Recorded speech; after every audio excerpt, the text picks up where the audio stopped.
Welcome, welcome. Good morning, likely when you see this, but maybe good evening or good day to you. Pelicans Daily. Let me do that again. Pelicans Daily. Let's go. Yeah, get a little more oomph, a little more. Pelicans Daily presented by Fan Arch. I'm your host, Dylan Bruton. Make sure to like, to share, to subscribe. Because when you're chilling with Dill, you already know the drill. Well, appreciate y'all and the love and support.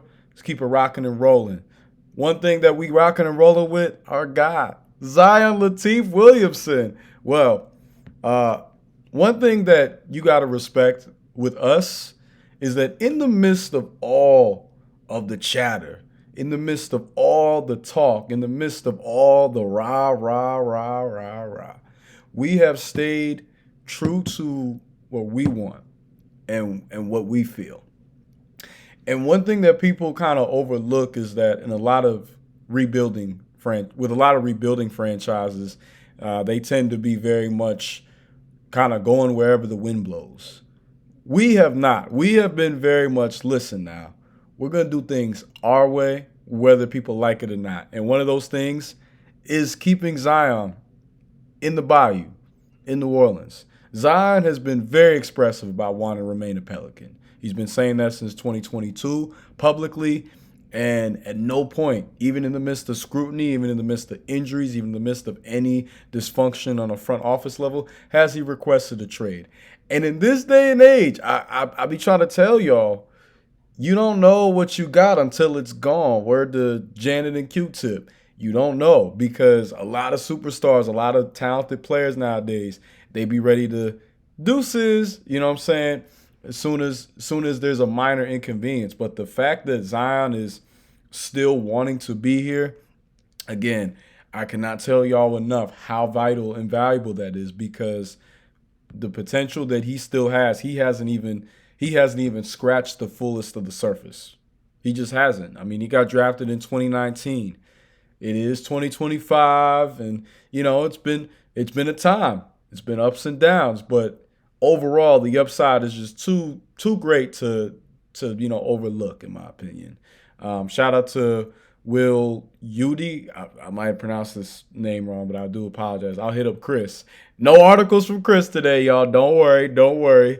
But Will Udy, who, hey, I like the article, and I just like the overall optimism. I like the being able to look at things in totality. And he brought up a great point that he is just beginning to come into his true athletic prime, which he said it's a crazy thought in itself. And I agree. Just see, man, like Zion from the pictures I've seen, he's lost some weight. Just wait till we see some of that gym footage.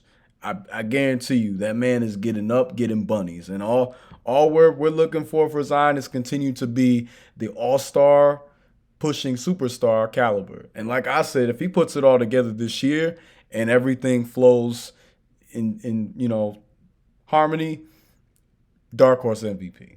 It's not too crazy. It's not too lofty of a goal. It's just the caliber of talent that he is. That's the expectation of what his talent could become. So you got to salute that and respect that. You got to appreciate the greatness when it's in front of you. So salute to Zion. Y'all already know where I stand on my guy. That's my Duke Blue Devil brother. You know what I'm saying? Got none but love for Zion Lateef. But hey, I understand not everybody's convinced, but don't worry. When the season kicks off, or even in that first preseason game against Houston on the 14th, hey, when he just goes out and balls in the time that he does, all I'm gonna say is I told you so. All I'm gonna say. All I'm gonna say. All right, moving on to the next topic. So, we signed the shout out to Talk Basket Net. I did not see a name attached to this article, so whoever wrote this article, salute to you, but there's no name on here. But we officially signed McNeese State's Christian Shoemate to an Exhibit 10 contract, which, for those that don't know what an Exhibit 10 contract is, it means it can be later turned into a two-way deal or a roster spot, but it doesn't count against a team's salary. I don't know why that got deleted. Don't mind that. Yeah, but it doesn't count against the team salary, which is good because Lord knows we've had issues with the cap and with our cap space. And then also it allows a team an opportunity to really see moving forth, is this somebody who could be on a G League roster, on a Summer League roster, but you still keep them in tow, you still keep them around, which I think is nice because from what I saw out of Christian, I was very impressed. Now, granted, the numbers don't jump off the page. In the summer league this past year, he averaged 3.3 points, 6 boards, shot 43% from the field, added a half a steal and a half a block. But he only played 17 minutes a game, and I really wanted to see more minutes of him. I mean, it kind of was tough because him and Micah Peavy, in a way, were competing in that same type of role as being the defensive aces, being those versatile wings that are kind of do-it-all Swiss Army knives. But I was very impressed with what I saw in the limited minutes, especially energy-wise. And if there's one thing that we do incredibly need is we need more defensive depth. That's an issue. We've been bottom 5 in that category for too long, and obviously I know we've had years where we've been great. Obviously, 2024 we were great on defense, but the year before that, you know what I'm saying? So we need to be able to establish that continuity on the defensive end. They say defense wins a championship. I mean, I was talking about last video, sometimes the better offense wins out, but by and large, when a player has to earn each bucket, that's good defense. I don't care what nobody tells, what nobody says. I don't care what anyone tries to sell you. Good defense comes from an offensive player who's talented having to work for those buckets. You got to earn every point. Every point is earned. Now, if every point is out there given, you just out here giving up willy-nilly, then it ain't the same. That's not good defense. But yeah, I had to pull up the full to give you the full setup scope of what it is. But it was introduced, Exhibit 10, in the 2017 collective bargaining agreement, which is crazy. That was the year I graduated high school. But it's a 1-year minimum salary agreement that isn't guaranteed, but it also includes an optional bonus of up to $75,000 that will be rewarded if a player, after he's waived, spends at least 60 days with a team's G League affiliate. This makes the Exhibit 10 contract a helpful tool to bring in players to compete during the Summer League for a roster spot on an NBA team or its G League affiliate. And each team can have up to 6 Exhibit 10 contracts at a time. And then, like I said, it can be converted into a 2-way contract, which also makes the bonus money guaranteed. And since each team already has a maximum of 3 2-way contracts, this conversion has to be done prior to the start of the regular season. So, preseason's coming up. I'm going to do a lot more as the month, as we're moving forth. October 14th versus those Houston Rockets. I mean, they kick it off well for us, but I like it. You know what I'm saying? We might as well know what we're up against. And to me, the Rockets do have a great chance of making a finals run this year. I think pound for pound all around, I think they could do it. But we got to make their job as difficult as possible, preseason or not. That's the goal. But I really like the opportunity for someone like Christian Shoemake when he was at McNeese State, which is where President Dumars went to college, right? There's a nice, there's a nice connection there. Last year, he's 6'6" power forward, but he's, one of the best rebounders in the nation.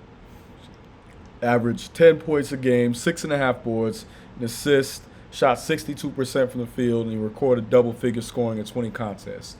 2 seasons to that prior, he averaged 15 points and nearly 10 boards. And over 144 games throughout college, he averaged nearly 12 points and 8 boards while shooting 56% from the field and a steal and a block. And he's not much of a shooter. That definitely is an area that needs to be improved. But defensively and athletically, that guy's got everything you need, and he gets above the rim. I think I made a comparison, but I said, if he puts it all together, he could be very well like a Gerald Wallace type of player. And that's if he puts it all together, meaning like Gerald Wallace, who was an all-star with the Bobcats, right? All together. So he does have to develop a bit more of an offensive game.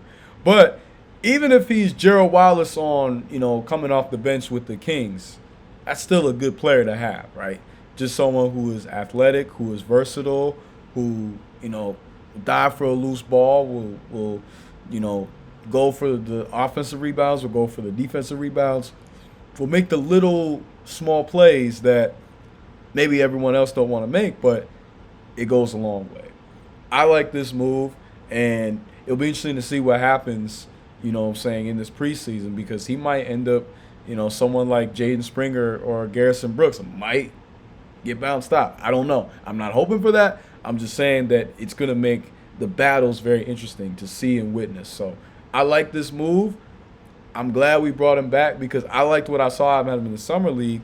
I wanted to see more of him, right? I wanted to see more of him and Micah because I really felt like, look, if we're trying to rebuild a culture, so we're trying to build, let me phrase it correctly. If we're trying to build a culture based around defense and we're trying to build an identity around tough, hard-nosed play, you need to get the guys in that embody that.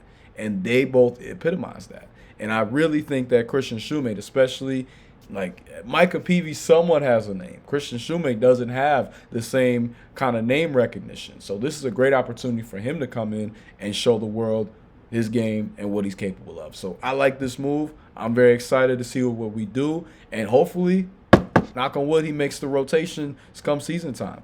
That's the goal. That's definitely the goal. All right.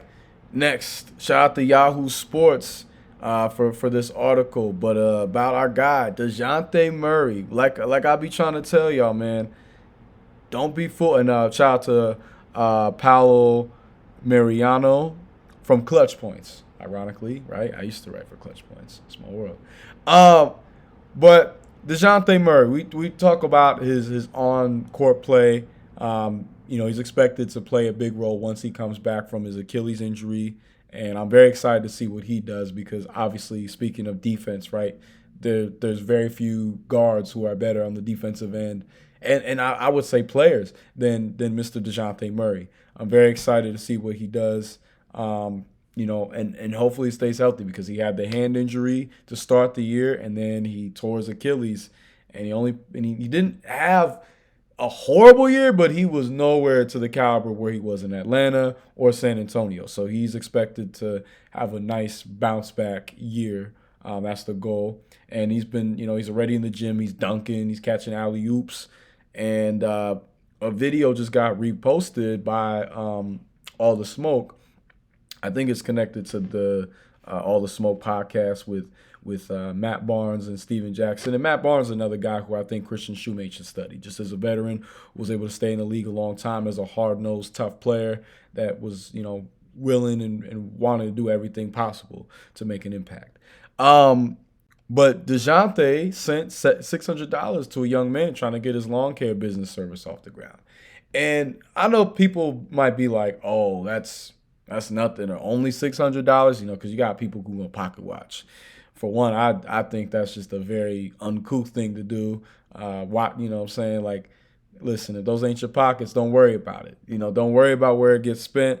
But when you see someone who's out there doing something like that, you just got to respect that. And I think the thing that gets very overlooked in addition to this rebuilding or I guess implementation of a new culture is it starts with high character individuals. I know people have had different, critiques about DeJounte, right? Because he plays with that chip on his shoulder. He plays with that dog mentality.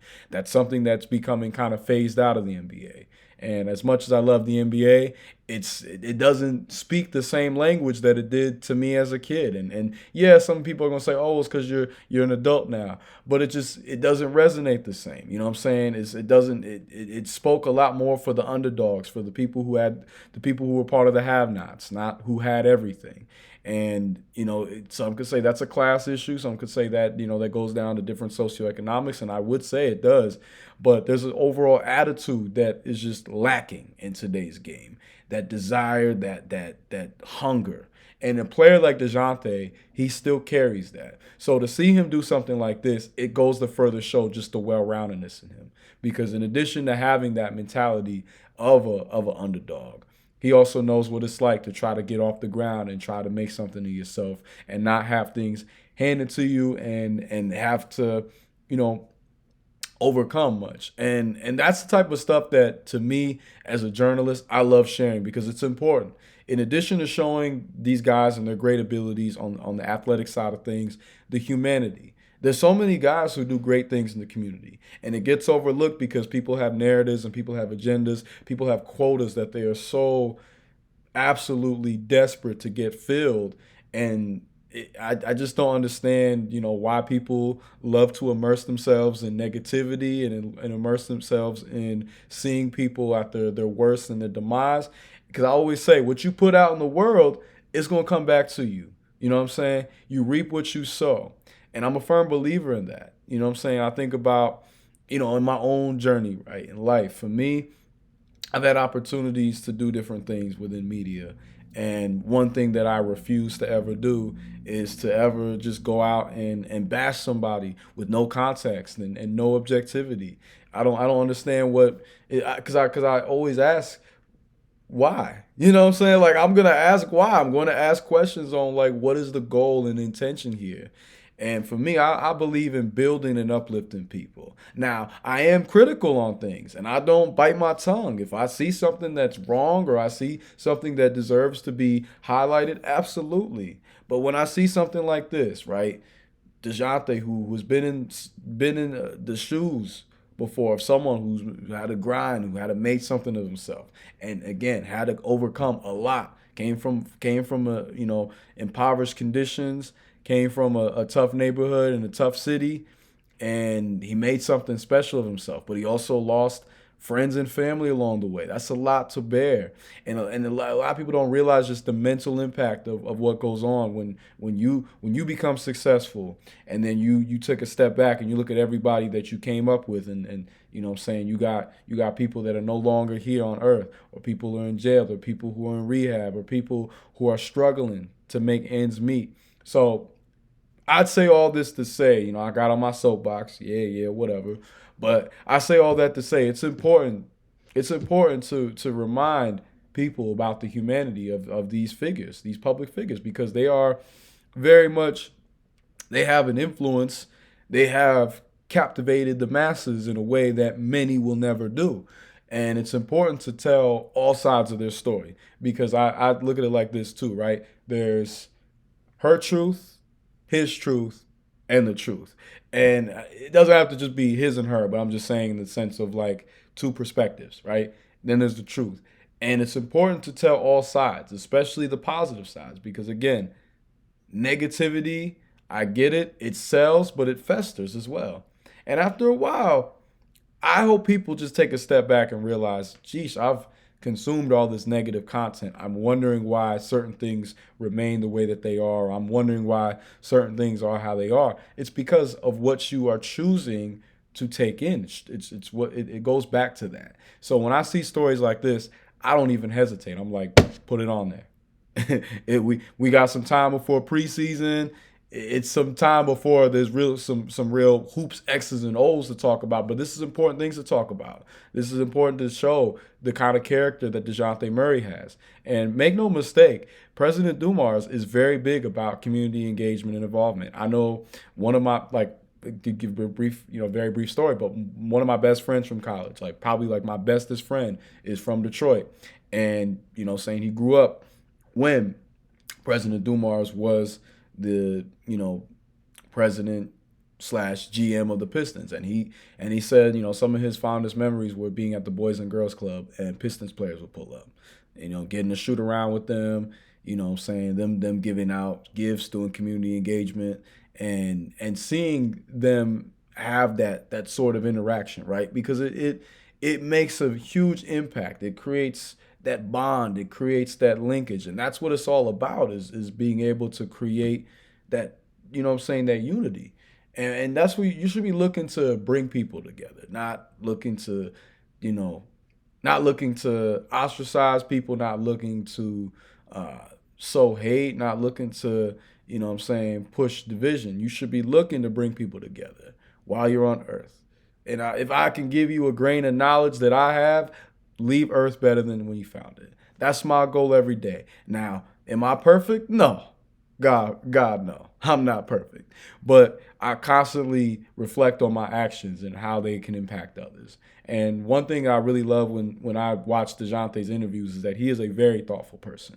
So I'm happy that he's on the roster because in addition to him being a great player, I support guys who are doing the right thing, who are doing right by others, who are doing right by their families. That's what it's all about. So, you know what I'm saying? In the words of Pimp C, we some family men. We got to support those. So a lot of y'all who over here, you know, okay, maybe not y'all. Y'all right. But some of y'all, you need to stop with the indulgencies. You need to stop consuming the BS. And you need to start looking for information and news that is more so in alignment with you getting better and being better as a person.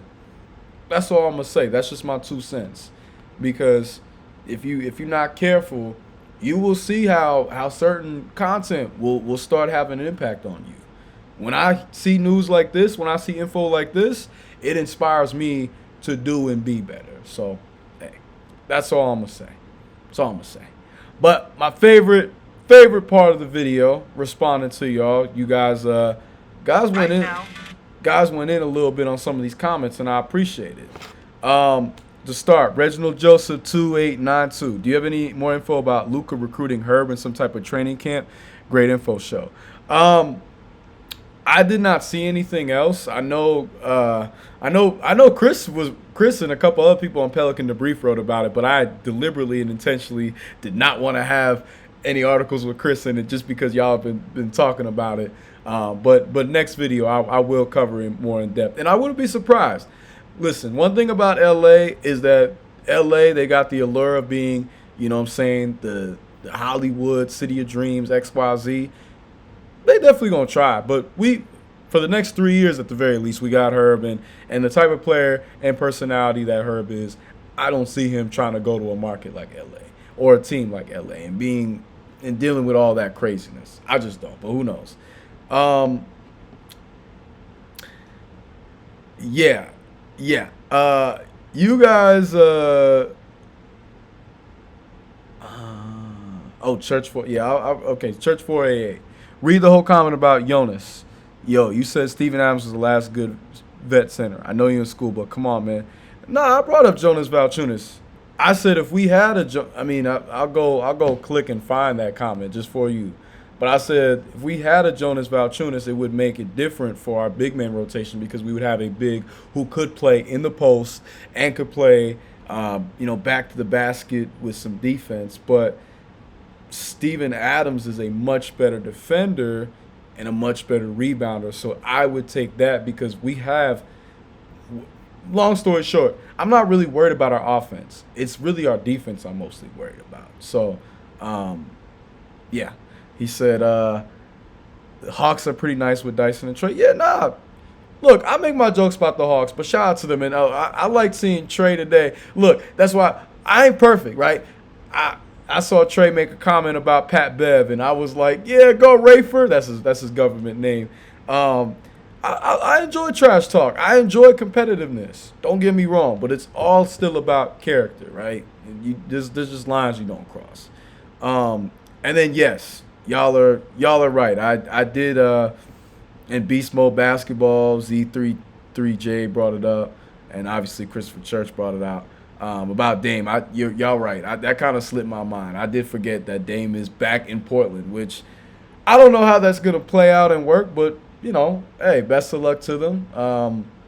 Speaking of those Pistons, he will be coached by Chauncey Billups, so that could work out well. Original Don Gilroy, 43 and 39 Pelicans. I like that prediction. I think we could shoot for a little more personally, but we'll see. And then, but appreciate you, OG, for the love and always showing support.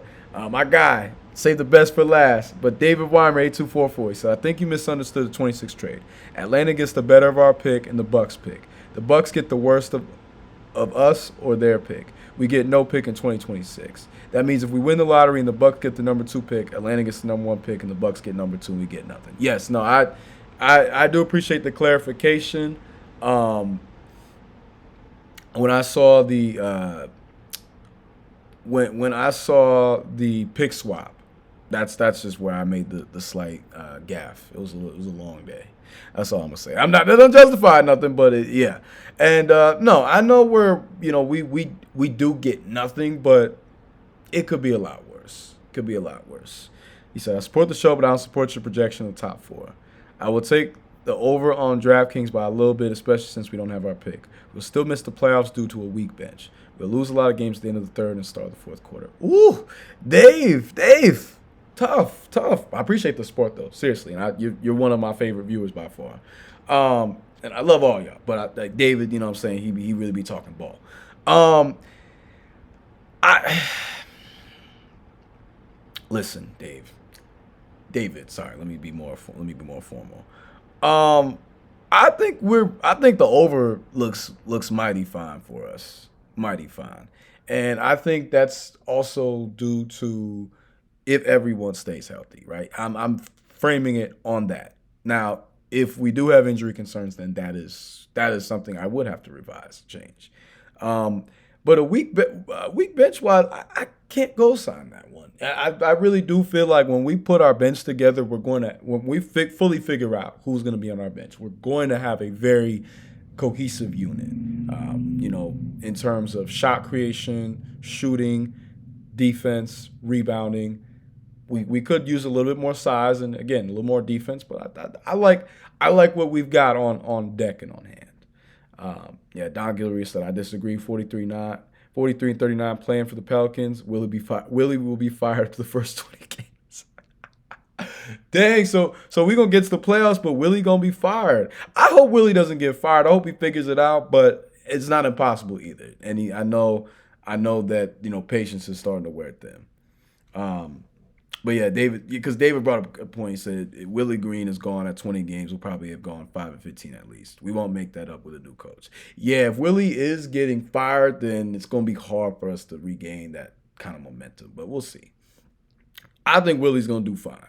We do have a tough schedule to start the year, but pressure bust pipes and it also makes diamonds. I got faith that again we put everything correctly and right, and all things fall in motion, we're gonna be good. Reginald Joseph 2892. The concept of tanking is not telling the players not to play hard, but it's about rotation and sitting key players out. Yes, but in essence, you kind of are telling them don't go as hard because anybody who's ever played ball, right? You're out there, you're in the I was about to say field, but you're on the court. You're in the heat of it, right? You should want to give it your all. You're 110%. Go out there, leave nothing of doubt. But when your coach is saying, well, we're tanking, well, that changes the mentality and priority because now, if I go all out, we might lose our draft status. We might lose an opportunity to get this top type of player. So that's why I'm saying that it's not necessarily like the coach is intentionally, deliberately saying that per se, but um, it makes it tough for anybody who is trying to build because now you're stuck where, well, I'm having to inherit and take on a mentality where I'm going about it like a loser. I hate to put it like that, but that's what it is. And then when you're out there playing, you don't have that same drive and that same hunger and that same aggression and that same passion. And for me, I don't want none of that. I don't. Like for me, I'd rather you lose. I'd rather you try to win and lose. I just, there's just more honor in that way. I look at, tanking like, you know, it's like running away from the fight or it's like waving the towel. Like, yes, obviously sometimes you got to know when to quit, but when you still got a fighting chance, you got to fight till you can't breathe no more, man. You got to fight till you can't stand no more. At least that's the way I was raised. That's my mentality. I don't know. And then Church for Christopher again seems like you just want someone other than Zion. He might be referring to David. I don't know. I've seen David be positive about Zion, but also just be a little bit skeptical about some things, and that's understandable.